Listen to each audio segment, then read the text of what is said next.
back to chemistry, and this is Free Nail School. Quick disclaimer, excuse the quality. These are pre-recorded, and yeah, back into it. And we are finishing up chapter 8, which is natural nail services. So today we're going to start off with basic manicure. We're going to go over also basic pedicure. So let's just jump right into it. So if we think about how much we use our hands on a day-to-day basis, I know I use mine a lot when we talk. We have to brush our teeth, do our hair, we have to drive, we have to anything that we have to do, we use our hands, right? That's why it is extremely important that we take great care of our hands, that we take great care of our nails. And so that's why we have the manicure. Every service has their thing that's kind of like their bread and butter. No matter what, this is going to be a staple in their service. For nail technicians, this is going to be the basic manicure. It is the basis of any service.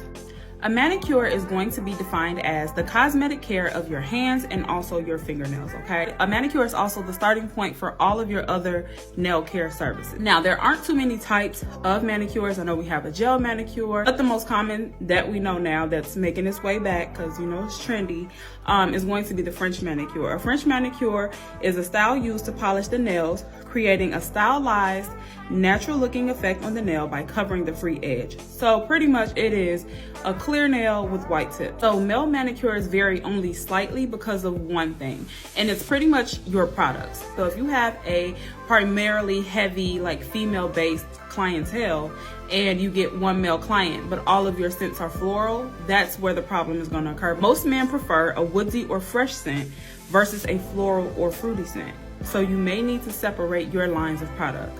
Okay, so if you decide that you want to take on male clientele, perfectly fine, but just make sure that your products are in line with what you are doing, okay? Because men tend to take care of their hands a little less than women, you do want to make sure that when you are giving them a manicure that you pay extra special attention to their cuticles, okay? Because they use their hands more to do more of a hard work, like maintenance or things of that nature, you want to make sure that you spend a little extra time, especially when massaging, and paying attention to removing the dead cuticle from the nail. So like when I did the demonstration video for the manicure, that was my best friend. As we can see at the end, I did say, you know, you can go ahead and add polish at this step. Obviously, he opted not to have any polish. He just liked the look of just the buff, which some men will. Also, if you have the 3-way shiner, you can use that, and it's going to bring a natural shine to your nails. So they will make them glossy, but obviously not as glossy as a top coat. So they do have that option. Some men don't like the clear coat. Some men don't want to shine. They just want a natural buff, just for it to look clean and to get all that dead skin from around the nail. So next up, we're going to talk pedicure essentials. So a pedicure is just the cosmetic care of your feet and your toenails, okay? This makes up about 25% of nail services. I would say more, because I feel like more people these days are into just taking care of themselves. Again, like nails, period. It's a part of our self-care, okay? Especially if you work hard and if you're on your feet all day, pedicures are A1 essential. Another big part of pedicures is the massage. These are going to be the same massages, the same 5 massages that we learned about in the previous chapter. There's really not much of a difference between pedicure and manicure except for hands and feet, okay? Now, just like with manicure and dealing with the hands, when it comes to the feet, everything is still the same, okay? So we still have those same cautions. So you do want to be careful if you notice and you assess your client's feet and you see that they have any rashes, cuts, tears in the skin, things of that nature, because depending on the severity of what you notice or what you assess on your client, you cannot perform a pedicure on them. If a client comes to you and they have a deep cut in their foot and they're like, oh no, go ahead, you can just go ahead and do it, like, no, because that puts them at risk for infection, okay? And when it comes down to who they need to blame, and they're like, oh, well, I just got a pedicure from her. I didn't get in the, I mean, I had this cut for a minute, but I just got a pedicure from her and whatever. So you just want to watch your own back, okay? If they have any heart conditions, high blood pressure, if they are at high risk for stroke, if they are pregnant especially, if you see them and they have those varicose veins, those are the veins that are kind of like greenish bluish that you can see like running down. If they have bad arthritis, when you are giving them a massage, you want to make sure that you are applying light pressure. You do not want to be too deep or too aggressive when you are giving them a massage. So another extremely important thing to note is that when you are effectively communicating with your client and you are assessing them, if you find out that your client is diabetic, this is extremely important to know, okay?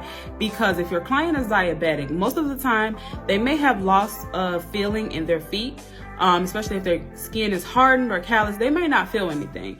So if you are giving them a pedicure and you cut them, that is a big deal. Even if it's just a nip with the nippers, that is a huge deal, because if you are diabetic, it is harder for your wounds and your cuts to heal, okay? Which extremely puts them at risk for infection or just further complicating everything, okay? So you want to make sure that you are talking to your clients, because you have to know what you are doing, because guarantee if something happens like that, they're going to trace it back to what was the last known thing that they did, where did you go, whatever. You do not want to put yourself at risk, your license, your business at risk. So that is why you have to communicate. You can't just, we all want the money, don't get me wrong, but you have to communicate, because you have to know these things to protect yourself. Let's talk pedicure products. What products are needed for a pedicure? First up, we have foot spray. This is just going to be an antiseptic foot spray that we are going to put on the feet, so we can go ahead and remove surface level germs before we place those feet into a water basin. Next up is going to be our foot soak. This is what we put into the water that we use for our pedicure. So this is going to be a gentle soap solution used to clean, deodorize, sanitize, and soften the feet, which allows for deeper penetration of the skin, and so other nail products can actually begin to work and do their thing, okay? Use a foot soak that has menthol in it. That is going to be bomb for you, because menthol is best for breaking up dead skin. That was like a little tip she gave us in nail school that I wrote down. Exfoliants are going to be anything that's like a foot scrub. Exfoliant allows for deeper cleansing, increases moisture, and it smooths the skin. Next up is massage oils. We know that this is used to moisturize and hydrate the skin when you are giving a massage to the legs and the feet.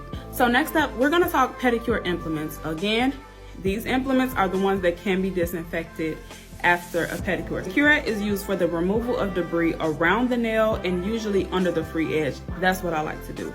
So it's to get all that gook, all that toe jam from around the toe and anything like that. If you have a metal cuticle pusher, one end is normally the pusher, and then you'll notice like a weird shaped thing on the other end. That's used for pedicure, okay? That's a curette. Next up, we have a nail rasp. So a nail rasp is a metal instrument that is used to smooth the edges of the toenail in the groove, especially for slightly rounding the corners of the toenail. So we're gonna talk foot files, and no, we're not talking about the metal grates that we use in chop shops. So a foot file is used to remove dry, flaky skin, and it also smooths the callus or any calluses you may have on your feet. Now in nail school, the only foot file that we used was a wooden handle, and it had the double-sided, okay?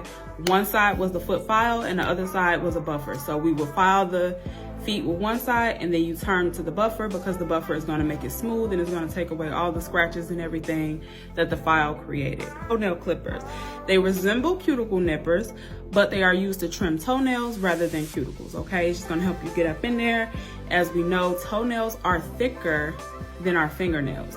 So toenail clippers are definitely gonna get the job done. So pedicure supplies for us, per the textbook, are only gonna be two things. Toe separators, which is what we put between our toes so the toes don't touch while we polish, which allows them to dry without bumping into the other toenail. Pedicure slippers. Now I know y'all been to some of them chop shops and they save the pedicure slippers and they got a bend, and you like, why do they have that bend? Like, why do they keep them in a bend? Why don't they just throw them away? Because they reuse them, and that's nasty.